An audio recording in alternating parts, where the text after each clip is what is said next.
terkait putusan banding Nikita Mirzani yang hukumannya jadi berat menjadi 6 tahun. Pertanyaan pertama, terkait banding Nikita Mirzani, jadinya putusannya 6 tahun dan TPPU-nya terbukti. Bagaimana tanggapan Mas Tony?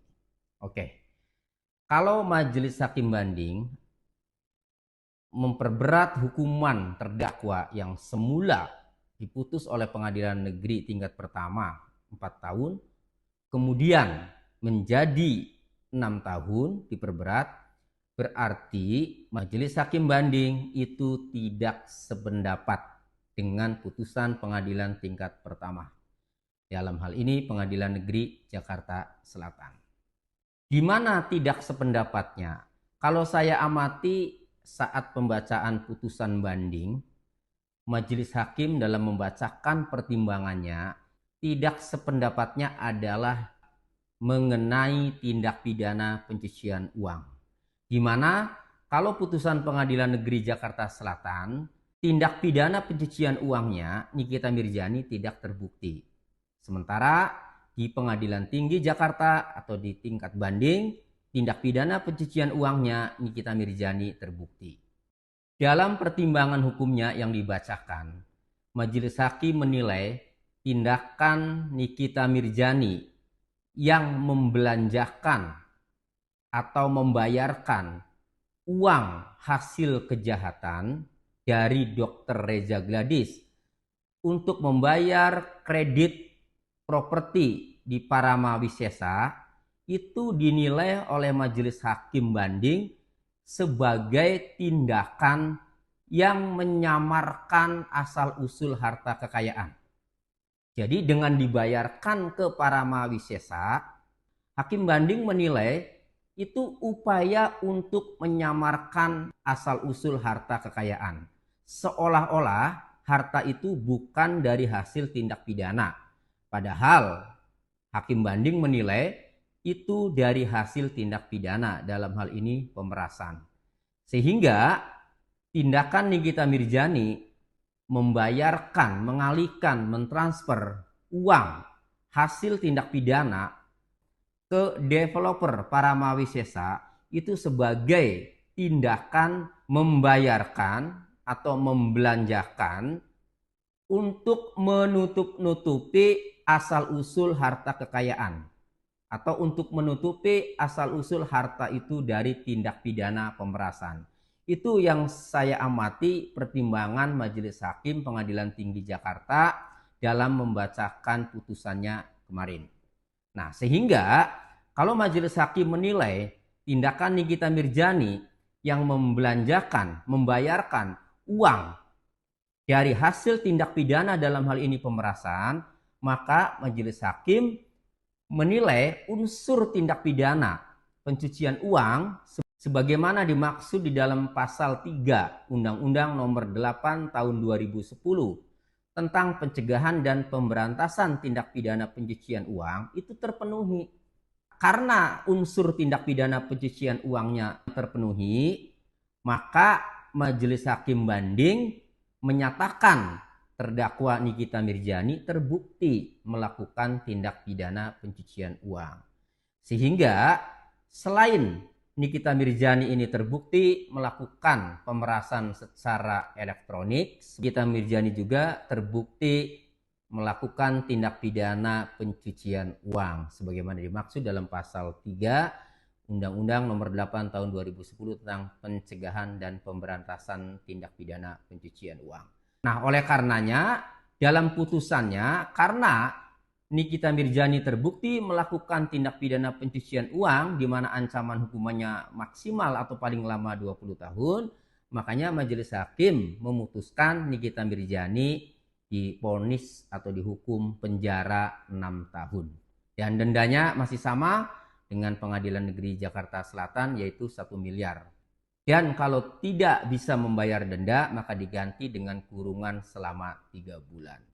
Itu tidak sependapatnya Majelis Hakim Pengadilan Tinggi Jakarta terhadap putusan Pengadilan Negeri Jakarta Selatan.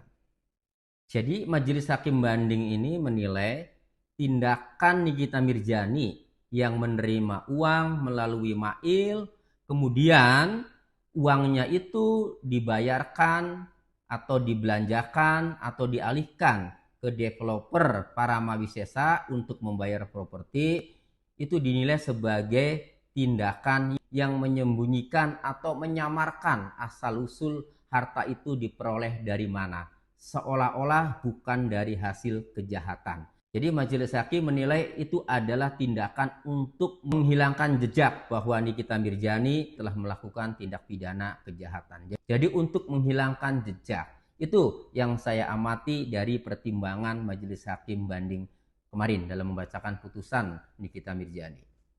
Kemudian pertanyaan yang kedua, apakah ini sudah diduga enggak sih akan seperti ini? Dulu saya pernah menyampaikan ada 3 kemungkinan putusan banding Nikita Mirzani.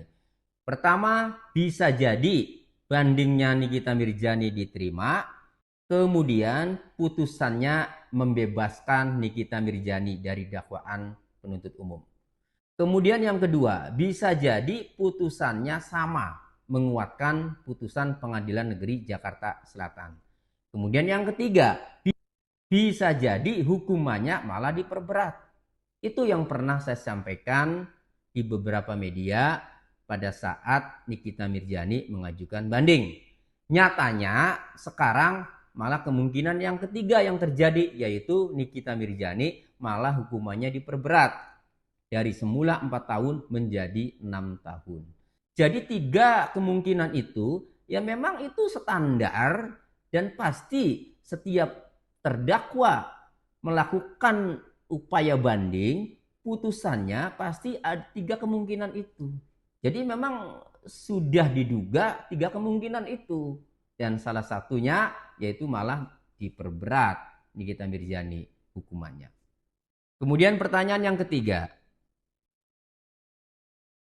langkah Nikita dan kuasa hukum sebaiknya bagaimana mengajukan kasasi atau menerima putusan banding? Kembali kepada Nikita Mirzani. Seperti yang sering saya sampaikan waktu Nikita Mirzani mengajukan banding, apakah harus banding atau tidak dulu? Kembali kepada Nikita Mirzani. Kalau Nikita Mirzani merasa tidak melakukan tindak pidana pemerasan, pasti banding. Jangankan hukuman 4 tahun. Hukuman 1 tahun pun kalau ia tidak merasa melakukan tindak pidana, pasti banding. Itu yang pernah saya sampaikan. Nyatanya Nikita banding. Berarti Nikita Mirzani tidak merasa melakukan tindak pidana. Nah sekarang apakah Nikita Mirzani kasasi atau menerima putusan banding? Nah ini juga tergantung Nikita Mirzani. Kalau Nikita Mirzani pikirannya masih merasa tidak melakukan tindak pidana pemerasan secara elektronik, apalagi sekarang ditambah lagi tindak pidana pencucian uangnya terbukti dan Nikita Mirzani merasa tidak melakukan tindak pidana pencucian uang, maka Nikita Mirzani pasti kasasi. Silakan saja tonton nanti. Kecuali ya Nikita Mirzani mengakui, merasa bahwa ia telah melakukan tindak pidana pemerasan secara elektronik. Mungkin ya karena merasa maka berbeda pikirannya, yang dipikirkan adalah vonis atau hukuman ini kecil atau berat ya. Kalau kecil mungkin ya sudah saja karena merasa kan, tetapi kalau berat saya harus kasasi. Siapa tahu di putusan kasasi jadi diperingan. Jadi kalau orang merasa bersalah, merasa melakukan tindak pidana, yang dipikirkan adalah besaran hukumannya. Bukan masalah bersalah atau tidak, tetapi besaran hukumannya. Ringan atau berat.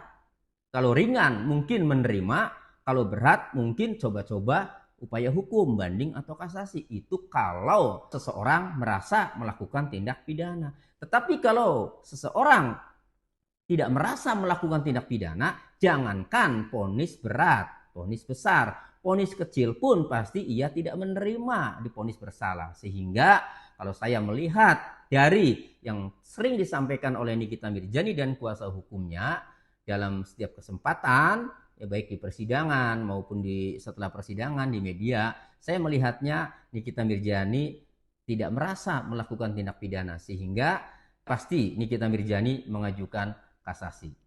Kemudian pertanyaan yang keempat, resikonya apa kalau mengajukan kasasi? Resikonya atau konsekuensinya Nikita Mirzani mengajukan kasasi ada 3 kemungkinan. Kemungkinan pertama, kasasinya diterima, Nikita Mirzani dibebaskan dari dakwaan pemerasan dan TPPU. Kemungkinan kedua, kasasinya ditolak sehingga putusan Nikita Mirzani tetap 6 tahun. Dan kemungkinan yang ketiga, kasasinya ditolak dan hukumannya malah diperberat. Itu 3 kemungkinan atau konsekuensi kalau Nikita Mirzani mengajukan kasasi. Lalu bagaimana prediksinya? Kalau saya analisa, Nikita Mirzani sangat berat untuk bisa bebas dari dakwaan jaksa penuntut umum, terutama dakwaan pemerasan secara elektronik, sebagaimana dimaksud dalam pasal 45 junto pasal 27B Undang-Undang ITE. Berat untuk bisa bebas dari dakwaan tindak pidana pemerasan secara elektronik tersebut. Kenapa? Karena bukti-buktinya ada, kemudian uangnya sudah berpindah tangan, uangnya sudah diterima oleh Nikita Mirzani.